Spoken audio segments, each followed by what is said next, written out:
Hello, hello. Welcome back to Peak Northwest, an outdoors and travel podcast by the Oregonian and Oregon Live, dedicated to the adventure and exploration of our beautiful Pacific Northwest. I'm Jamie Hale. And I'm Vickie Connor. Together, we take you to some of the most beautiful and interesting destinations in our region, discussing where to go, what to do, and places to see. And today, we're going way out to the Wallowa Mountains of Northeast Oregon to talk about the things to see and do in the beautiful town of Joseph, a place, Jamie, where you and I just spent a few days for the Peak Northwest video series. That's right, Vickie. Last week was our inaugural Peak Northwest trip, for you and me at least. I know you've been out there with Jim before. And for our first trip, we spent it in one of the farthest-flung corners of Oregon, a place known for its mountain views, lakeside sunsets, and cute local businesses. We spent 3 nights in Joseph, seeing just about as much as we could, and I don't know about you, Vickie, but I feel like we just scratched the surface. I completely agree. We really jam-packed those days that we were there. And as we left, we were like, oh, we could have done A, B, C, and D next time as well. So we did a lot, and we can't wait to kind of unpack everything that we did. Yeah, and that's going to come in, a few different ways. So, of course, we're making a video for the Peak Northwest video series, which will come later this summer. Also, there will be some standalone stories you can read, some pictures to see. But today we wanted to talk about some of the favorite things that we saw in Joseph, as well as some of the things that maybe we're itching to see next time. So, Vickie, as we're kind of still fresh with these memories in our mind, where do you want to start with telling people about our Joseph trip that we just took? I guess maybe let's start with our lodging situation, since that was kind of the first thing we saw upon arriving in Joseph, which was our stay at the Jennings Hotel. The Jennings. Now, it's got kind of like a stuffy name, I think. You hear of like the Jennings Hotel, you think of like something in downtown Portland with like a doorman, and that's not it. There is not only no doorman, but the door is like unlocked to the hotel itself. But it's a little boutique hotel in Joseph, in this old historic building. I think the building was built like in early 1900s. But the Jennings started renovating it in 2015. And they have all these little rooms. Each one is designed differently by a different person. So each one has its own kind of personality. And there's a little communal space as well. So there's a communal kitchen. There's a communal sauna. There's some deck space, records and books on the walls. So it's kind of meant to be this place where you can kind of hang out, do some cooking if you want, and also have a place that's like relatively affordable and really nice to stay. That's right in downtown Joseph. Exactly. And there, throughout the whole hotel, there's like quirky little touches everywhere. As we mentioned before, it's kind of an older building. So as you go up the stairs, it's like squeaky stairs as you go up. But it's, you can see it's restored hardwood floors. And then you get to the top of the stairs and you see these, like a pair of binoculars by the window. And immediately you're like, oh, maybe there's something out the window. But then as your eyes go up, you see it says tiny poems with an arrow. And you look at the top of the staircase, there is a piece of paper taped to the wall in which you use the binoculars to read a little poem. And so it's little touches like those. My room was room 5 3/4. And, the rooms are just so nicely done, but also simple. They have really nice high ceilings. Everything is pretty modern. And all around, it was great. You walk into your room, you look out the window, and you're just hit in the face with the view of the Wallowa Mountains, and it's absolutely breathtaking. Oh, I think that's one of the best parts. It's just the views from your room, the views from the deck. I mean, the mountains are literally right there. So there's no escaping mountain views. Not that you'd ever want to escape them. You can kind of sit there all day if you want and just enjoy those views and spend your time at the Jennings. But of course, we did not do that.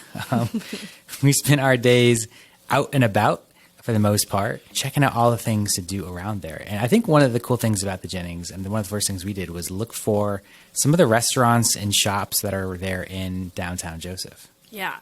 And attached actually to the Jennings, and from what I understand, under kind of the same umbrella, is the Gold Room, which has great pizza.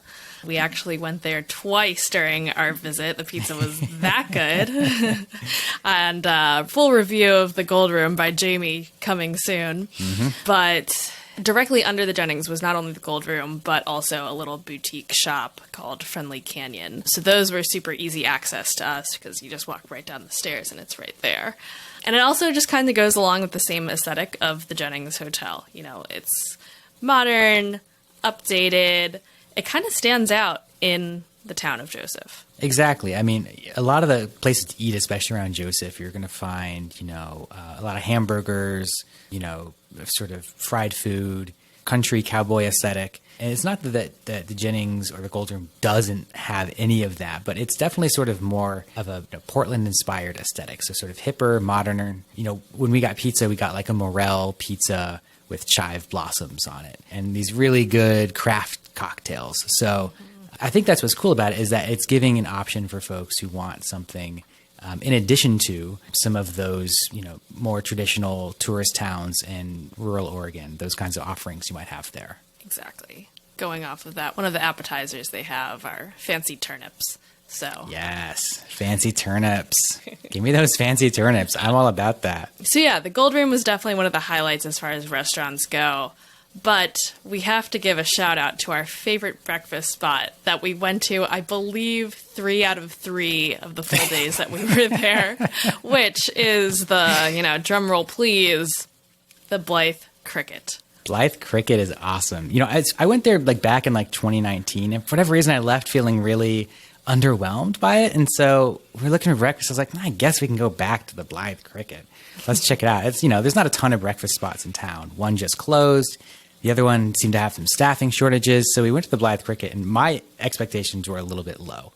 But, Vickie, it was awesome. It was so good. And I think each time that we went, we each ordered something different. And every time our expectations were just far exceeded. The first day, I got this really great frittata, just cooked so perfectly. I got some veggie sausage, got a little oat milk latte, and it was great. Everyone there was super friendly, too. On top of that, you know, you read the local paper there as you're eating some breakfast, and the atmosphere is wonderful. Yeah, definitely like a locals and tourist spot. And that's the sweet spot I love to see in these businesses in tourist towns, a place where everybody in town can go and enjoy themselves. And the Blythe Cricket really hits that kind of middle ground where they have like bacon and eggs if you want that. And they also have, like, they did these cornmeal cakes with, like, poblanos and corn and black beans. Mm-hmm. And they also had these really good English muffin sandwiches. And there's a creativity to their menu that goes beyond just sort of your traditional American breakfast, or in addition to the traditional American breakfast, that really offers something for everyone. And, you know, the place, every morning we went, it was crowded. It was happening. Mm-hmm. And that's, I think, you know, really it goes to show how well they're doing there. Yes. And the last day, we made an effort to check out the whole bakery selection that they had. They had this huge case. You know, the top is filled with, you know, 5 different cookies. They got pies on the bottom, scones in between. They really had it all. And again, was not let down by the bakery items either. The chocolate chip cookies I had were perfectly crunchy on the outside, soft on the inside. It was awesome. Well, now that we've made everyone listening super hungry, let's talk about some of the sights we saw around town. Yeah. So, I mean, the first night we got there, one of the first things we did, which is one of the first things I always do in Joseph, is head straight for the north end of Wallowa Lake, where there's a boat dock and some incredible views of the mountains just over the lake. It was insane. We went at the perfect time. I really wanted to get some nice drone shots for the video at golden hour, and it was just so magical. You know, the Wallowas are still covered in snow. They're snow-capped mountains.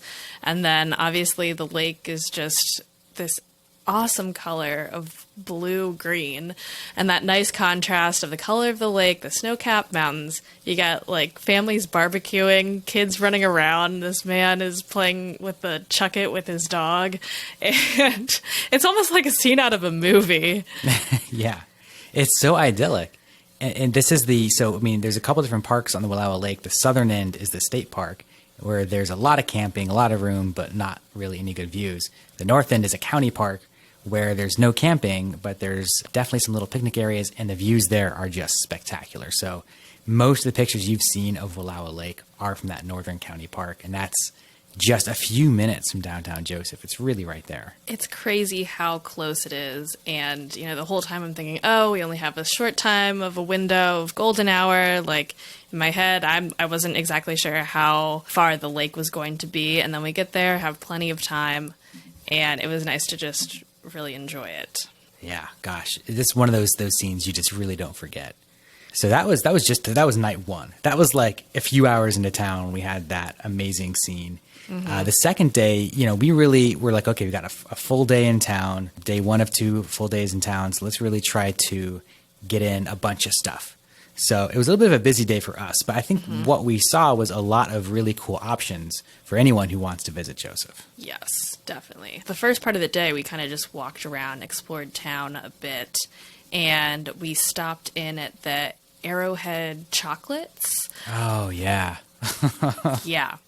And to paint the picture for you, it's, our schedule got a little mixed up, and so we ended up being there early in the morning at this chocolate shop. And, you fully lean into it. You got to have a nice array of chocolates for breakfast, of course. Oh, yeah. Yeah. So I did a little chocolate tasting on camera. It was, okay, if I'm trying to remember all of them, it was a salted caramel. It was a huckleberry chocolate, which was the best of the bunch. Super good. There was a whiskey chocolate made with local whiskey down the street. There was a honeycomb chocolate. And the chili, the spicy one. Chili. Yeah. So, that just shows you sort of the breadth of the chocolates they do there. Really amazing handmade truffles, local chocolate shop. Yeah. Super and good. I'm pretty sure all of the flavors, isn't it? You had the option of milk chocolate or dark chocolate for all the flavors, right? Exactly. Yeah. I'm a milk chocolate guy personally, but I think all of these flavors go really well with either. So that's definitely worth the stop. We stopped again on our way out of town on the last day. I know I was getting some gifts for some folks. It never hurts to bring a box of chocolates home. No, that will always win you brownie points. Exactly. And not to mention, they also have a great drink selection there, coffees. And Jamie, didn't you try the chai tea there? Is that right? It's a chai latte. Ah, yes. Yeah, which was very good also. A nice spicy chai latte, which I really enjoyed. Yeah.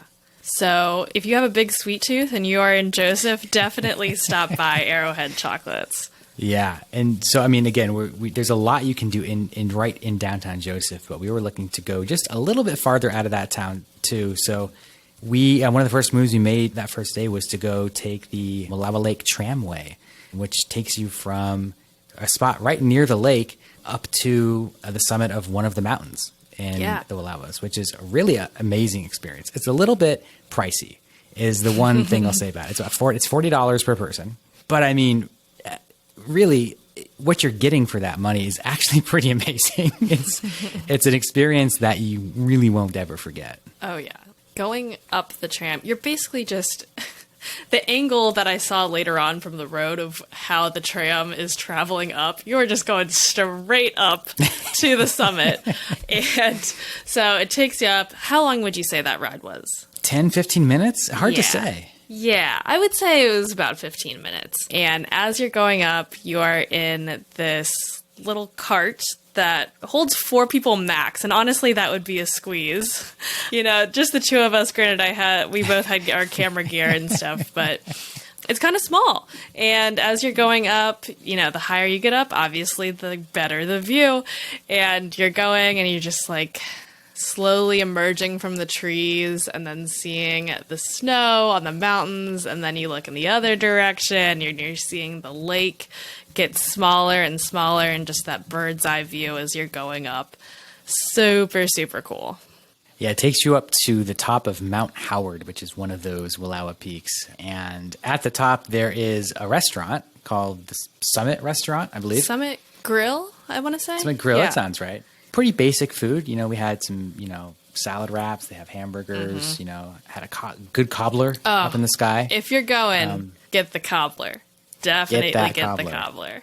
Nothing like a sky cobbler, Nothing like a sky cobbler. The crust on that was just, super tasty.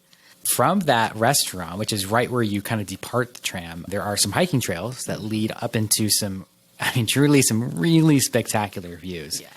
Second to none. This is the place where you can really get an idea of why this is called the Swiss Alps of Oregon.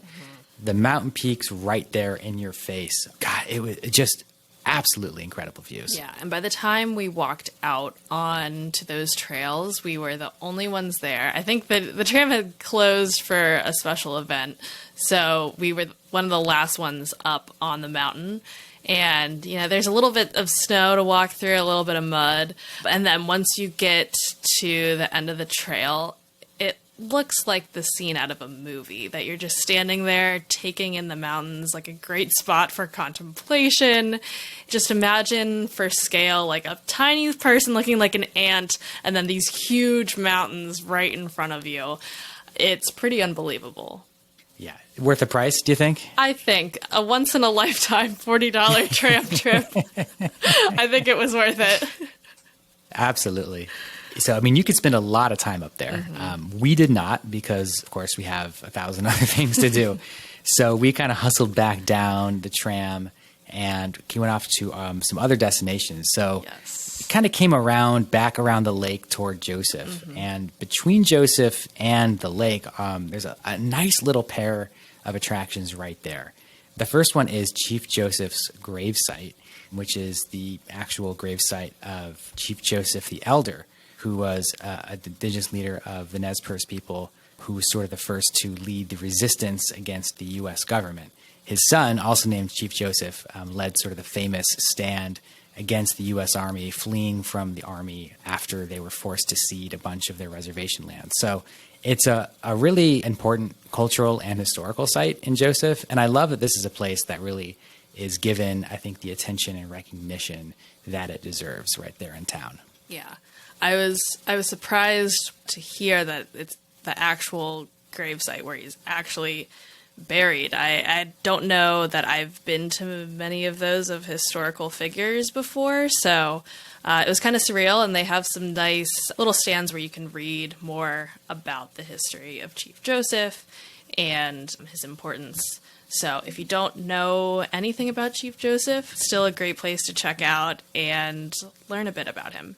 And right next to that, and actually sort of connected by a trail network, is this small Oregon State Park site. It's one of the newer state park sites. It's a little one called Iwetum Lichen State Heritage Site.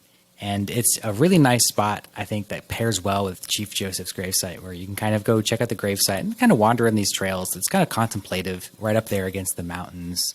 I've been there at sunset before, and the color against the grasses here in the site can just turn gold or sort of this glowing green, depending on the season. And it's a really nice spot just to do a little bit of, ambling about, a little wandering. So we did a little bit of that as well. Saw some wildflowers, saw some pretty views, and tried to avoid getting too badly sunburned while we were out there. Exactly. It was a nice place to kind of meander. And also at the front of the trailhead, there's a sign saying there was a cougar sighting. Not too, but like I think 3 years ago. 3 years ago, but that sign is still there to scare you. They never took it down. There's cougars there. There was one a few years ago, So if all of that wasn't enough for us, we still had one more day in a full day. Joseph. And we spent that hiking, and it was so great. We went to Eagle Cap Wilderness, did about maybe like three and a half miles in, and then back out. So a total of about 6 miles. And wow, that was really, really something, Jamie. Oh, it's so nice. Eagle Cap Wilderness is basically the wilderness area in the Wallowa Mountains. And there's so much to do there. It's so massive. A lot of people, what they like to do is spend a few days backpacking around it. It's popular among horseback riders, trail runners. There's just so many trails and so many things to see. But one of the things I love to do there is just kind of pop in, wander around for a couple hours, and pop out. The trail network isn't super complicated, so if you just stick to one trail, you hike a couple hours in, or you get to a point where you say, this looks good enough, you can just turn around and walk back. And that's exactly what we did. Yeah. We hiked up to basically toward Ice Lake, which is a spot that I've backpacked at before, and I sort of knew this trail to be very scenic. And there's a nice river crossing at a certain point with some nice mountain views upriver. And it was a really nice spot to just sort of get to, sit down in the shade for a minute, and go back. But Vickie, one of the great spots about this area, as you saw, was that there are just really amazing views the entire way. There seriously are. There is kind of just a lookout point, a rest point, somewhere you could just have a snack, look out into the mountains, look down into the river, which was, rushing with snow melt and everything from the rain as well. And then when we got to that river crossing point, really cool bridge, just a tree, like a tree log just going across, made into a bridge, shaved up the top to make it a flat walking surface and have a little handrail, which I had not seen something like that before. So it was pretty cool. And as you're walking, it's kind of like bouncing, a little scary, but adds some fun to the bridge. And it was such a nice hike, and we got to see some of those horseback riders, like large groups going by, which was fun too. Yeah, just really such an incredible day. So by the time we got to the end of that second full day and we're preparing to spend our last night in town and go back home the next morning, it really felt like we had done quite a lot of different things between the tramway, the restaurants, the shops, the hikes. It really felt like our days were just jam-packed with stuff. Yeah. And it was funny because, Jamie, you have friends that live in town, and so we met up with them on the last night, and it was very clear after talking with them that, we barely scratched the surface. There's a ton more of activities and places to go and see in Joseph. And we are going to talk about some of those things, the things that we did not do, that we were hoping to do next time in town. But first, we are going to take a quick break. On Labor Day weekend 2018, Sean Sinisi walked into a McDonald's bathroom. He dialed a friend to talk him through his misery while he shot a needle in his arm. That evening, Sean died, and his death became the first connected to the sexual abuse of Jerry Sandusky. Sandusky's crimes against children have rocked Penn State with fallout for a decade now, but this is not a story about Jerry Sandusky. From Advance Local and Meadowlark Media, this is The Mayor of Maple Avenue. I'm Sarah Gannam, and over the course of this series, I will tell you the story of Sean Sinisi and what I've learned about how the healthcare and justice systems that are designed to serve people like Sean instead failed him over and over and over. The Mayor of Maple Avenue. Available now on Apple Podcasts or wherever you listen. Okay, folks, we are back talking about things to do in Joseph. And right now we're specifically talking about some things that we did not do on our most recent trip to Joseph, but that we're hoping to do the next time we are around those parts. Mm-hmm. So, Vickie, as you mentioned, some friends in town were giving us like recommendation after recommendation after recommendation. And it really felt like, I think at first this idea of like, oh God, we've missed some important things. But I love reframing that as this idea of, well, these are great excuses to come back again in different seasons or to do different things with different goals. Mm-hmm. And gosh, I'm not really sure where to start. So what for you popped out as some of the things that you really felt like you want to do next time you're in Joseph? Well, for sure, if I go back and have, a few more days, maybe a whole week, Hell's Canyon looked really cool. Oh, yeah. And granted, it is a bit more of a drive, but maybe worth it. And you've been there before, right, Jamie? Yeah, Hell's Canyon is phenomenal. And for those who aren't aware of Hell's Canyon or what it is right there on like the northeast corner of Oregon and the border with Oregon and Idaho. It is the deepest river gorge in North America, deeper even than the Grand Canyon. Much harder to get to, however. So, the Hat Point Overlook, which is sort of one of the most famous overlooks of Hell's Canyon with a nice fire lookout tower and some beautiful views and trails, is about a 2.5-hour drive from downtown Joseph. So after doing a 5.5-hour drive from Portland to Joseph, tacking on like an extra 5-hour day of driving is a lot to ask. I've done it before, and it definitely was not the most fun being in the car all that time. So I really feel it seems like that's something you need to dedicate to or dedicate some time to do. I feel like if we had a third full day, we could have done that second full day doing that and had a rest day on either side. Yeah. But Vickie, I think absolutely you're right. That is a spot that every Oregonian should check out at some point. It's in our state, and it's just a beautiful landmark. I must go back to see it. I know your friends also mention the Moraine hike. Well, what exactly is that? Yeah, okay. So the Wallowa Lake, the way it was formed is that a glacier had sort of receded off of the mountains. And when it had done so, it kind of pushed the land up around it. The glacier eventually melted, creating the lake. And the land that got pushed up, they're called moraines on either side of the lake. So the East Moraine is sort of one that gets a lot of sunlight. It's a grassy area with a lot of wildflowers in the late spring and early summer. And recently, some folks in Joseph bought that land, which had been private, and have turned it into a public hiking area. So when we were there were definitely some folks who were hiking up there, getting some beautiful pictures of the wildflowers and that viewpoint overlooking Wallowa Lake in the mountains. It's really just one of the best views in town. Still kind of kicking myself for not getting out there while we were there. But again, you can't do everything. And that is definitely at the top of my list next time I'm there. Yeah, the wildflowers were really insane because as you drive to either side of the lake, you pass by this area and it's just full bloom and really gorgeous. Just like a bed of yellow flowers on the side. It's kind of jaw-dropping for sure.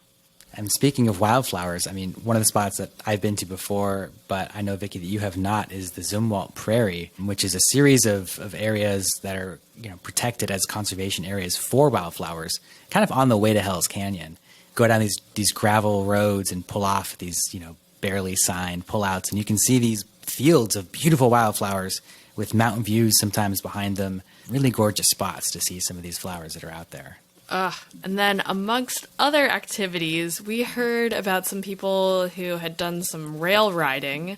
And isn't that where you kind of, it's almost like something you pedal? Or yeah, it's like a two-seater pedal motorized cart that is designed to fit over railroad tracks that are no longer used for trains. So the Joseph Branch Rail Riders is the group that takes people out, and you can basically pedal along the railroad tracks. It is just yet another kind of fun adventure to do in Joseph. There's, of course, horseback riding and hiking and mountain biking and kayaking and all that stuff.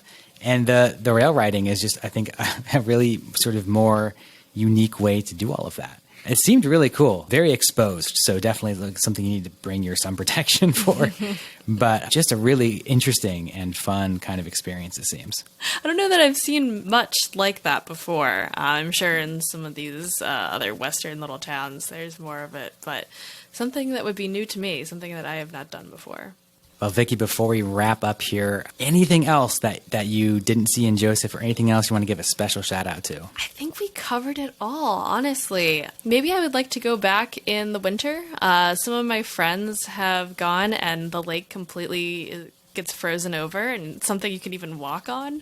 Not that I am advising anyone to do that, but the pictures looked really awesome. So maybe enjoy some snow time in Joseph as well. I have a friend who goes out and does some ski hut snowboarding out there, which for folks who enjoy that sort of thing, it seems like a really nice spot to do it. So I think that's the way, check out Joseph in the summertime. If you miss the summertime, check it out in the fall or the winter or the spring. Trying it in different seasons with different kind of approaches to it. There's really a number of ways you can enjoy that space up there. And I would say definitely, Vickie, for folks going up there, spend a few days.